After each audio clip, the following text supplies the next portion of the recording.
Hello everyone, I am doctor Preeti. आज मैं बहुत ही इम्पॉर्टेंट टॉपिक पे डिस्कस करने वाली हूँ क्योंकि प्रेजेंट टाइम में लोग कोविड-19 से ज़्यादा, कोरोना वायरस से ज़्यादा जिस चीज़ से डरे हुए हैं या जिस चीज़ का ज़्यादा फियर है उनको, वो है ब्लैक फंगल इन्फेक्शन या फिर म्यूकोरमाइकोसिस। तो ये इस टाइम पे ऐसी चीज़ है जिसने लोगों को बहुत पैनिक भी कर रखा है और लोगों में ये मिथ भी आ गया है कि ये सबको होने वाला है, लाइक कोरोना वायरस। सो मेरी इस वीडियो का मेन पर्पज़ है आपको सही नॉलेज देना, अवेयर रहना ज़रूरी है, पता होना चाहिए कि क्या कंडीशंस हैं जिसमें ये फंगल इन्फेक्शन हो रहा है, क्या इनके साइंस एंड सिम्टम्स हैं जिस पे आपको ध्यान देना है।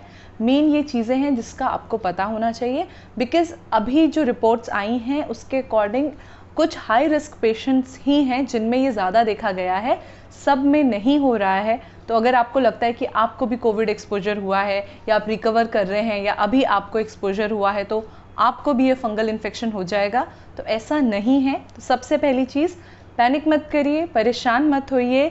ऐसा नहीं है कि आपको भी हो जाएगा, बट येस, ऐसा भी नहीं है कि आपको नहीं हो सकता। तो इम्पॉर्टेंट है जो इसके साइंस एंड सिम्टम्स हैं जो मैं भी बताऊँगी, उस पर ध्यान देना। अगेन जो रिस्क फैक्टर्स हैं, अगर आप में वो चीज़ें हैं, वो रिस्क फैक्टर्स, तो आपको ज़्यादा ध्यान देना है क्योंकि ऐसे लोगों में होने के चांसेस ज़्यादा हैं। फाइन। तो फर्स्ट, अगर आपको कोविड एक्सपोजर हो चुका है, आप रिकवर कर रहे हैं या अभी आप एक्सपोज्ड हैं, तो ऐसे केसेस में क्योंकि इम्यूनिटी बहुत कम हो जाती है। सेकेंड, अगर आप में अनकंट्रोल्ड डायबिटिक पेशेंट है, आप अनकंट्रोल्ड डायबिटीज़ है, तो भी आपकी इम्यूनिटी वीक होती है। कोई और मेडिकल कंडीशन है, कैंसर का ट्रीटमेंट चल रहा है, कोई ऑर्गन ट्रांसप्लांट हुआ है या कोई भी ऐसी प्रॉब्लम है जिसमें आपको स्टेरॉइड्स दिए गए हैं जिससे आपका इम्यून सिस्टम वीक है, तो ऐसे केस में ये जो ब्लैक फंगल इन्फेक्शन है वो ज़्यादा इफ़ेक्ट करता है या ज़्यादा उन पे अटैक करता है। फाइन। एक और इम्पॉर्टेंट चीज़ जो मैंने इसमें नहीं बताई वो है स्टेरॉइड्स। स्टेरॉइड्स का ओवर यूज़ या स्टेरॉइड्स का अनकंट्रोल्ड यूज़ सबसे one of the main reason है जो ये ब्लैक फंगल इन्फेक्शन हो रहा है लोगों को। तो इससे आप एक साइड इफ़ेक्ट भी समझ सकते हैं, जो कोविड ट्रीटमेंट में पेशेंट को स्टेरॉइड्स दिए जा रहे हैं बहुत ज़्यादा, या फिर वो लोग जो सेल्फ मेडिकेशन ले रहे हैं, अगर ज़रूरत नहीं है तब भी वो स्टेरॉइड्स ले रहे हैं बिकॉज किसी और पेशेंट को या उनके फैमिली में किसी और को दिया गया है। तो प्लीज़ ये मत करिए, सेल्फ मेडिकेशन बहुत हार्मफुल है। मैं पहले भी अपनी वीडियो में बता चुकी हूँ, सबको एंटीवायरल, स्टेरॉइड्स, इन सब की ज़रूरत नहीं होती है। नॉर्मल बेसिक मेडिकेशन और इम्यूनो बूस्टर्स ही चाहिए होते हैं। तो प्लीज़ स्टेरॉइड्स मत लीजिए अगर आपको ज़रूरत नहीं है, अदरवाइज़ ये सारी चीज़ें होने के चांसेस ज़्यादा बढ़ जाते हैं। फाइन। तो ये ब्लैक फंगल इन्फेक्शन उन पेशेंट्स में भी बहुत देखा जा रहा है जो डिस्चार्ज होकर वापस आ चुके हैं और बहुत टाइम तक अगर हॉस्पिटलाइज थे, ऑक्सीजन थेरेपी चल रही है, वेंटिलेटर पे थे, तो ऐसे जो पेशेंट हैं उनमें ये ब्लैक फंगल के इन्फेक्शन के चांसेस भी बहुत ज़्यादा हैं। तो अगर आप इस ट्रीटमेंट से, हॉस्पिटलाइजेशन से वापस घर आ गए हैं, रिकवर कर रहे हैं, तब भी आपको ये इन्फेक्शन होने के चांसेस हो सकते हैं। In fact most of the cases में यही देखा गया है कि ड्यूरिंग रिकवरी पीरियड लोग कोविड से तो ठीक हो जा रहे हैं, बट उसके बाद इनको ये फंगल इन्फेक्शन हो जा रहा है। फाइन। तो क्या साइन एंड सिम्टम्स है अब मैं बताऊंगी जिसका आपको ध्यान देना है। ये आपको नोट करते रहना है, आपको अलर्ट रहना है, अवेयर रहना है, क्योंकि अगेन अगर आप में ये मेडिकल कंडीशंस हैं जो मैंने बताई है तो आप हाई रिस्क पे हैं, आपको ऐसी चीज़ें होने के, मतलब ये इन्फेक्शन होने के चांसेस ज़्यादा हैं। अगेन आप अगर हॉस्पिटलाइज भी रह चुके हैं, ऑक्सीजन थेरेपी या वेंटिलेटर पे रह चुके हैं, तो भी आपको ये साइन एंड सिम्टम्स आने के चांसेस ज़्यादा हैं। अब मैं बताऊंगी ऐसे साइंस जिन पे आपको ध्यान देना है, और ये सारी अगर आपको मेडिकल कंडीशन पे भी हैं, हाई रिस्क पे हैं, हॉस्पिटलाइज थे, ऑक्सीजन थेरेपी थे, वेंटिलेटर पे थे, उसके बाद आप घर पे हैं, रिकवरी फेज़ में हैं, तो क्या ऐसे साइंस हैं जिन पे आपको ध्यान देना है।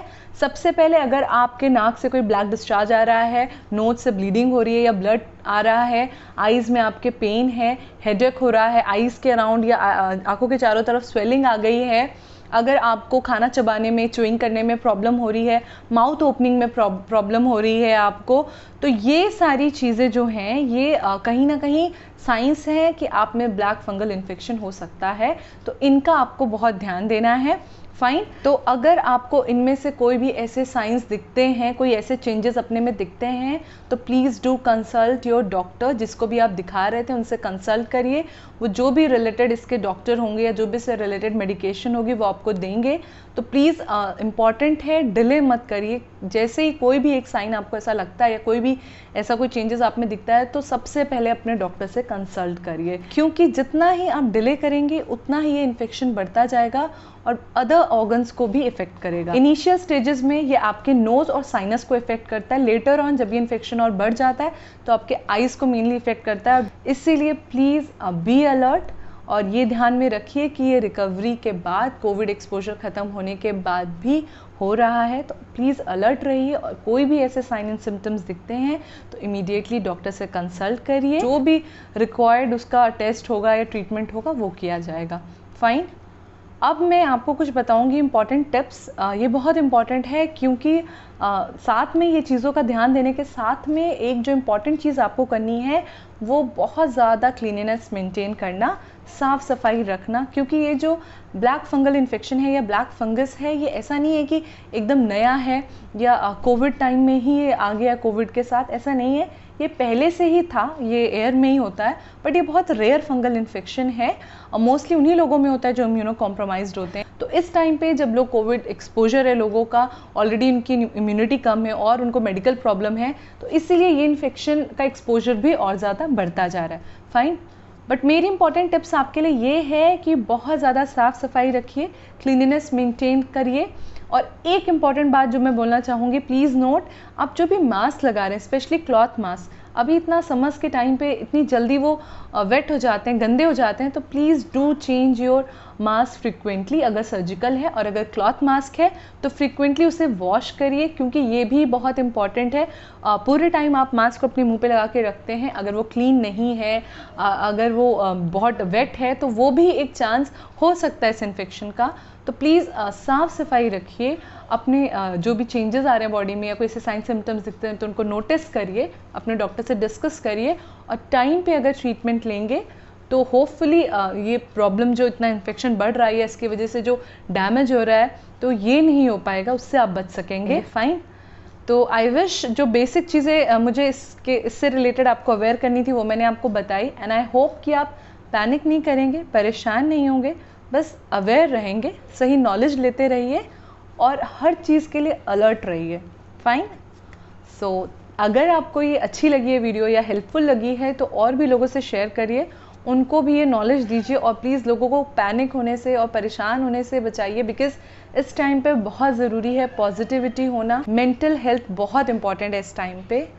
सो stay safe, stay at home and keep smiling.